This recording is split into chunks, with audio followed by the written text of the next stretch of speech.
জনের ছিল রিকোয়ারমেন্ট ছিল কেডিএসটার ব্যাপারে আমি একটু আপনাদেরকে ধারণা দিই। কেডিএসটার দিকে দেখেন, এই শেয়ারটা কিন্তু এই দেখেন এটা হচ্ছে মেইন বটম, ঠিক আছে? এইটা প্রাইসটা হচ্ছে 32-33 টাকার ঘরে, মানে তার লাইফের যে লোয়েস্টের জায়গাটা সেটা 30 টাকার ঘরটাই ধরেন, 29-30 টাকার ঘরটা।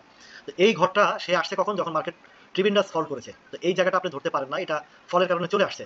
কিন্তু এই জায়গাটা খুব স্ট্রং একটা সাপোর্ট, সেটা হচ্ছে 32-এর ঘর। দেখেন এই জায়গাতে দীর্ঘদিন যাবত সে 38 থেকে 32 এই জায়গাটাতে হিউজ কোয়ান্টিটির শেয়ার তারা কালেকশন করেছে।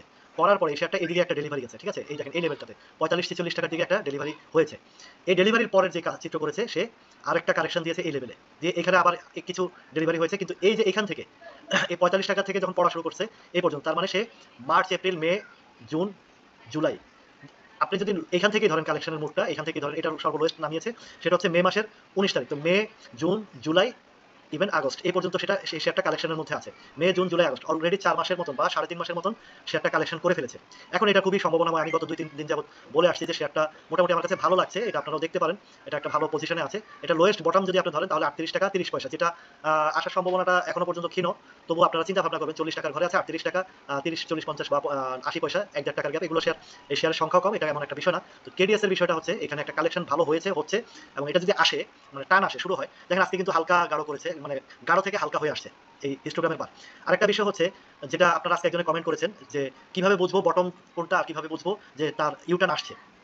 বটমের বিষয়টা আপনাদেরকে বলেছি, দীর্ঘদিন যাবত যখন নিচে একই লেভেলে দীর্ঘদিন সময় কালেকশন হয় বা একই জায়গায় থাকে প্রাইস, আপ এন্ড ডাউনের মধ্যে, অল্প মধ্যে, মানে একই জায়গা বলতে একই পয়সায় হবে না এটা, কারণ প্রতি সেকেন্ডে এটা ট্রেড হচ্ছে।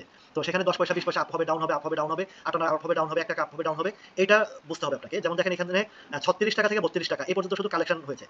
তো এখান থেকে যখন টান শুরু হয়েছে, এদিকে কিছু ডেলিভারি গেছে, এখানে আবার কিছু বাই হয়েছে, এখানে কিছু ডেলিভারি গেছে, এখানে আবার এই দীর্ঘ সময় 3 মাস 3.5 মাস যাবত বাই হয়েছে। এখন এই বাইটা যখন হয়েছে, এদিকে একটা সাপোর্ট হয়েছে, কারণ এই যে বাইটা হয়েছে এই জায়গাটাতে, এটা কিন্তু হুট করে ডেলিভারি দেওয়ার জন্য না, এটা সামনের দিকে আগানোর জন্য হয়েছে। এখন এই আগানোর জন্য যে হয়েছে সেটা কিভাবে বুঝবেন, সেটা বুঝবেন এই যে দেখেন এদিকে হিস্টোগ্রামের বারটা দেখেন, যখন রেড থাকে, রেডের একটা লম্বা সময় যখন নিচের দিকে থাকে, যখনই আপ হবে দেখবেন এই গাঢ়টা হালকা হতে থাকবে, আর হালকা হতে হতে যখন গ্রিন সিগন্যাল আসবে তখন বুঝতে হবে যে এটা প্লেট দিকে চলে গেছে অলরেডি, এখান থেকে টান শুরু হবে, এবং সেটা কোথায় গিয়ে থামবে সেটা একটা বিষয়, চিন্তার বিষয়, সেটা নিয়ে বলছি।